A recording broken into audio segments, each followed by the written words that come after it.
Assalamualaikum, Football United ringan amatiran ala gua. Masih di ini video insya Allah tayang, sorry ya, kebelibet. Tayang di hari Ahad juga. Ini ada artikel singkat saja ya dari 442.com yang ingin gue bahas ringan amatiran ala gue terkait dengan berita Erik ten Hag ya, yang ready atau siap melakukan perpindahan ke Old Trafford karena frustasi dengan transfer policy atau kebijakan transfer dari Ajax. Dikabarkan sang pelatih ini tidak cukup puas dengan turnover dari pemain yang cukup tinggi dan ingin supaya bisa bersaing untuk memenangkan Champions League. Dikabarkan Erik ten Hag ini telah memberikan tanda yang cukup besar kalau dia siap untuk mengakhiri kerjasamanya dengan Ajax. Dengan itu tadi, Manchester United masih menantikan dirinya.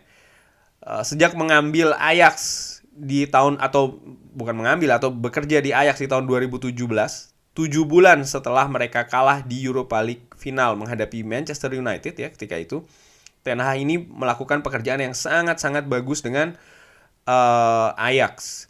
Mereka memenangkan kompetisi di kompetisi pertamanya ya. Mereka menang Liga dan juga Cup ya, Piala Liganya Belanda itu mereka menang dua trofi dan bahkan meraih semifinal Champions League sebelum akhirnya mereka disingkirkan Tottenham Hotspur dengan comeback yang sangat-sangat mengesankan. Nah, dengan adanya pandemik coronavirus ya, kompetisi harus dihentikan di bulan Maret tahun lalu kalau tidak salah, atau 2 tahun lalu, gue lupa lah. Pokoknya kompetisi dihentikan di tengah jalan waktu itu, era divisi, dan itu membuat ya Ajax tidak bisa memenangkan trofi karena memang trofinya kan ditiadakan ya.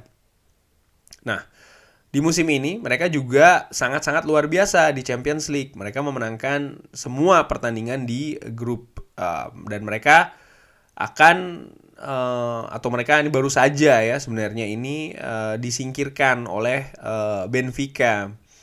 Dan inilah yang membuat Erik ten Hag dikabarkan siap untuk pindah dari Ajax. Kenapa? Karena dia berpendapat ya kalau untuk memenangkan Champions League, klub itu butuh pemain raksasa ya, pemain besar, pemain bintang. Dan menurut dia Ajax ini tidak bisa membeli pemain dengan pemain yang seperti itu. Nah, ini dihubungkan dengan Manchester United. Kenapa? Karena tentu saja Manchester United lebih punya daya ya, lebih punya kekuatan untuk membeli pemain bintang, dan ini sudah dilakukan di beberapa tahun terakhir. Dimana kalau memang Ajax ini memang kalau gue lihat di beberapa musim ya, itu memang kalau mendatangkan pemain kan ya tidak sebesar pemain-pemain yang lain karena memang kebijakan klubnya seperti itu. Musim ini mungkin pemain yang bintang dalam tanda kutip didatangkan tentu saja Sebastian Haller ya kan, yang memang ternyata juga bermain cukup bagus di Ajax. Di beberapa musim sebelumnya dia mendatangkan Dusan Tadic ya kan, lalu sempat juga buyback atau membeli kembali seorang Daley Blind dari Manchester United ya kan, tapi juga sudah menjadi dalam tanda kutip kebiasaan dari Ajax untuk melepas pemain-pemain bintangnya seperti Donny van de Beek 2 musim lalu ya kan, lalu Hakim Ziyech pun juga demikian. Karena memang ya seperti inilah Ajax, mereka punya sistem perekrutan scouting yang bagus, di mana mereka bisa atau sering merekrut pemain-pemain yang memiliki potensi bagus, lalu setelahnya ketika pemain itu sudah jadi bagus, diincar oleh tim besar lainnya, ya dilepas dengan harga tinggi.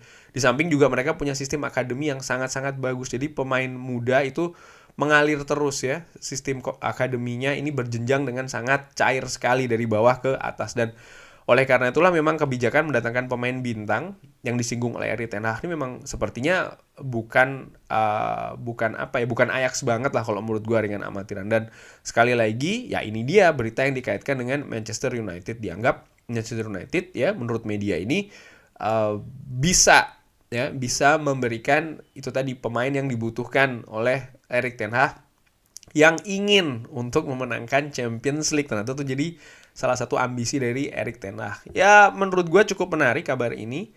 Erik ten Hag gue ikuti betul era divisi, pindah dari FC Utrecht, memberikan hasil yang sangat luar biasa ya bagi Ajax dari sisi permainan dan juga hasil.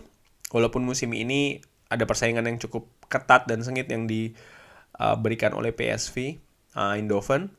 Tentu saja Ajax juga tidak superior banget. Terbukti juga sempat beberapa kali tergelincir. Yang terbaru kalau di Champions League tentu saja tergelincir oleh Benfica, di mana Benfica ini sangat tidak difavoritkan untuk bisa menyingkirkan Ajax. Tapi lagi-lagi Ajax seperti beberapa musim yang lalu ketika disingkirkan oleh Tottenham Hotspur di kandang sendiri, ini pun juga disingkirkan oleh Benfica di kandang sendiri. Tapi tetap saja nama dari Erik ten Hag ini menjadi favorit karena permainan atraktif yang dibawa atau dimainkan oleh Ajax di Champions League. Pun juga kalau menarik sedikit ke belakang di group stage seperti tadi disinggung juga di artikel ya, Erik ten Hag mampu membawa Ajax ini cukup perkasa di group stage ya, sangat-sangat mendominasi. Nah, bagaimana menanggapi kabar ini? Menurut gua, opini gua, ya siapapun manajernya, sekali lagi manajemen harus mendukung ya. Mendukung dalam arti begini, bukan hanya mendatangkan pemain bintang atau besar untuk menaikkan value atau branding klub, tapi memang betul menyediakan pemain yang dibutuhkan oleh sang manajer itu sendiri. Jangan seperti musim-musim sebelumnya di mana manajer pinginnya pemain A, datangnya B. Manajer inginnya pemain D, datanglah C. Atau akhirnya betul didatangkan tapi dengan harga yang cukup mahal, sehingga apa? Ya si pemain ini mungkin ya dengan amatiran setelah datang menjadi terbebani ya kan, dengan harga mahal, belum lagi media pers yang pastinya akan sangat menyoroti. Hal-hal demikian ini kan kalau menurut gue dengan amatiran menjadi satu keterkaitan. Pemain datang sesuai dengan yang diinginkan oleh manajer, tapi juga jangan lupa harga dan gaji juga jangan terlampau mahal. Karena apa? Bisa jadi ketika itu semua dia datang tapi harga terlalu tinggi, gaji juga terlalu tinggi, maka namanya juga manusia ya, ini akan mempengaruhi sisi psikologi, sisi mental dari pemain itu sendiri, sehingga ya akan mempersulit paling tidak dari masa adaptasi, bagaimana dia bisa menampilkan pemain terbaik seperti yang permainan terbaik seperti yang diinginkan oleh sang manajer itu kan juga bisa. Jadi menurut gua kalau seandainya mendatangkan Erik ten Hag, ini siapapun manajer dari, mungkin yang mengikuti video Football United tahu lah gua punya favorit siapa ya kan. Tapi buat gua ketika nanti diputuskan siapapun manajernya, gue akan 110% berada di belakang sang manajer tersebut, tidak peduli siapapun. Karena yang gue dukung di sini klub ya, dan klub itu sang manajer memiliki peran yang sangat penting. Dan gue selama menjadi fans Manchester United, gue tidak pernah sama sekali tidak mendukung manajer atau meminta manajer siapapun itu untuk out. Gue tidak pernah. Bahkan manajer-manajer yang sudah selesai, gue tidak pernah memandang menyalahkan atau seperti apa. Tidak, mereka menurut gue sudah pernah jadi bagian, dan sekali mereka jadi bagian dari Manchester United, selamanya mereka akan jadi bagian dari Manchester United. Mereka juga sudah memberikan usaha daya upaya sebaik yang mereka punya untuk memajukan klub, walaupun mungkin gagal ya, tapi menurut gue ya mereka bagian dari Manchester United ini menurut gue ya.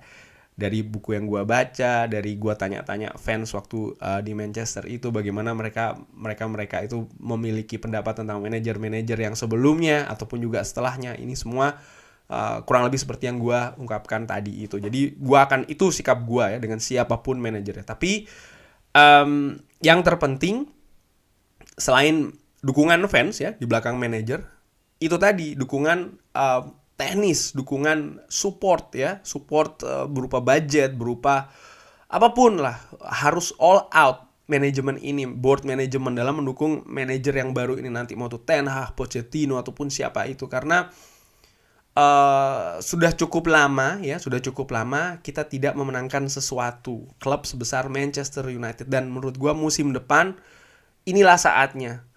Tapi itu juga tidak akan mudah karena apa?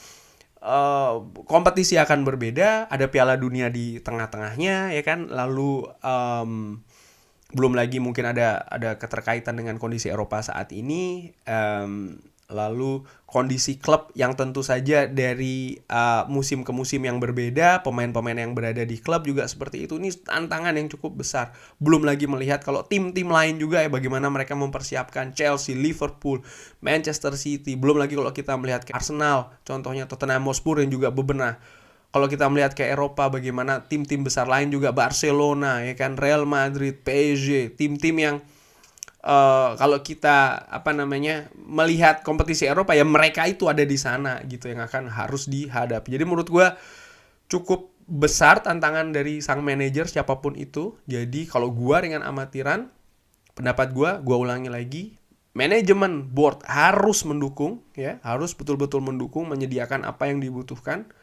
Dan tugas gue nomor 2 poinnya ada di tugas gue sebagai fans, dan ini selalu gue lakukan dan akan selalu gue lakukan. Siapapun manajernya akan gue dukung 100%, 110% bahkan ya, insya Allah.